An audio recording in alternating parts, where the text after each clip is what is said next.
Okay, so imagine for a moment that pretty much everything you've learned about spirituality is just one piece of a much, much bigger puzzle. What if the greatest spiritual teachers in history, we're talking the heavy hitters, weren't actually teaching different things at all? What if they were all pointing to the exact same hidden truth? Well, let's explore that connection, shall we? I mean, seriously, think about it. How is it possible that three people, separated by thousands of miles, different centuries, different cultures, how did they all end up talking about the same core thing? Understanding this could honestly change how you see yourself, your life, and maybe even reality itself. So let's start by tugging on this invisible thread. This is the whole idea we're digging into today, that underneath all the different words and rituals, these three masters were connected by one single undeniable truth. Right, so you've got Jesus talking about the kingdom of God. You have Buddha teaching about enlightenment. And then there's Lao Tzu describing the Tao. Now, on the surface, those all sound completely different, right? But what's so fascinating is that even with all these different symbols, they were all pointing in the exact same direction. The big question is, where? And this brings us to our first huge clue in this mystery. All three of them told us to stop looking out there. They guided us away from the outside world, away from the temples, the rules, the authorities, and they all insisted that the real path, the real answer, points inward. And this just lays it out so clearly. Jesus said it plainly, the kingdom of God is within you. Buddha taught that enlightenment isn't something someone gives you, it's something you wake up to inside yourself. And Lao Tzu, he talked about returning to the Tao, this fundamental force of the universe that you can only find and feel, you guessed it, internally. Three different paths, one unmistakable direction. This idea isn't new or unique to them. It's a key part of what some call the perennial philosophy, this idea that there's a single, universal truth that runs through all the great spiritual traditions. This ancient Hermetic saying, as within, so without, just nails it. It basically means that your outer world is a reflection of your inner world. So this leaves us with a really important question. If the wisest people in history all told us to look inside, why are we all so programmed to search for happiness and truth everywhere else? In our jobs, in our relationships, online? I mean, could we have been looking in completely the wrong place this entire time? So, okay, if the truth is inside us, why is it so hard to find? Well, these masters would say the answer is because of an illusion.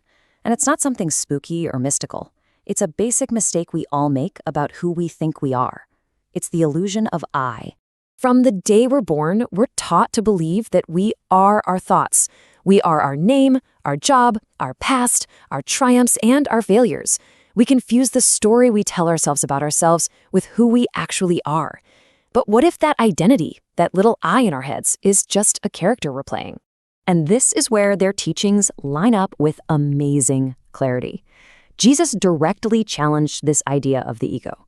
He said, whoever loses themselves will find themselves. And Buddha's entire teaching was really about seeing through the illusion of a solid permanent self. He called it anatta, or no self. He said what we call me is just a constantly shifting stream of experiences. For both of them, true freedom comes from letting go of this false identity. And this leads to a really simple but powerful question you can ask yourself. Like right now. Just think about it for a second. If you can observe your own thoughts, then who is the one that's doing the observing? See, there's a part of you that is aware of your thoughts and feelings, but it isn't defined by them. It's just a silent, still, unchanging awareness. And this is everything. That silent awareness is the doorway. It's the key that unlocks what all three of these masters were pointing to. It's the quiet space underneath all the noise in your head. Once you start connecting with that inner observer, it naturally leads you to question the biggest illusion of all. This deep down feeling we all have that we're separate, Separate from each other, separate from the world, separate from the entire universe. And yet again, look at this. It's an incredible overlap. Jesus declared, I and the Father are one, a statement of complete unity. Buddha taught that everything is interconnected, that nothing exists by itself. And Lao Tzu saw the Tao as the one, indivisible energy that flows through everything. There's no real separation. It just looks that way. And what's really wild is that modern science is starting to bump up against the same ancient idea.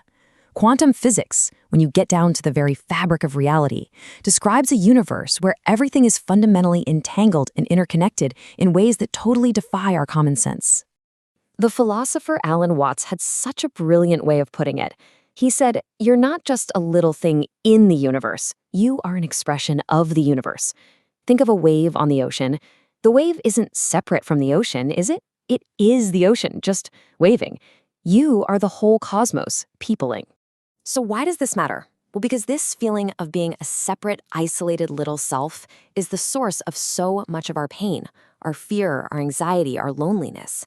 That feeling that we're always needing something more. When you feel separate, you can't help but feel incomplete. Okay, this brings us to the final and really the most important point. This one truth isn't just a cool idea to think about. It's not another belief you're supposed to adopt. It is a living, breathing reality that you can experience for yourself. And each master gave us a different way to get there. For Jesus, the path was surrender, just letting go of the ego. For Buddha, it was mindfulness, watching your own mind so closely that the illusions just fall apart on their own. And for Lao Tzu, it was all about simplicity, just getting out of your own way and relaxing back into your natural state of being. 3 different techniques, all designed to bring you to the exact same place.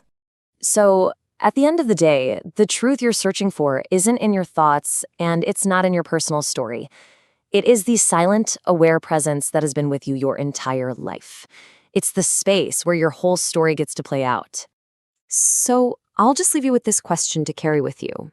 When you strip everything away, your name, your past, the voice in your head, who are you when all of that finally goes quiet? The answer isn't in a book or in this explainer. It's waiting for you, right there, in the silence.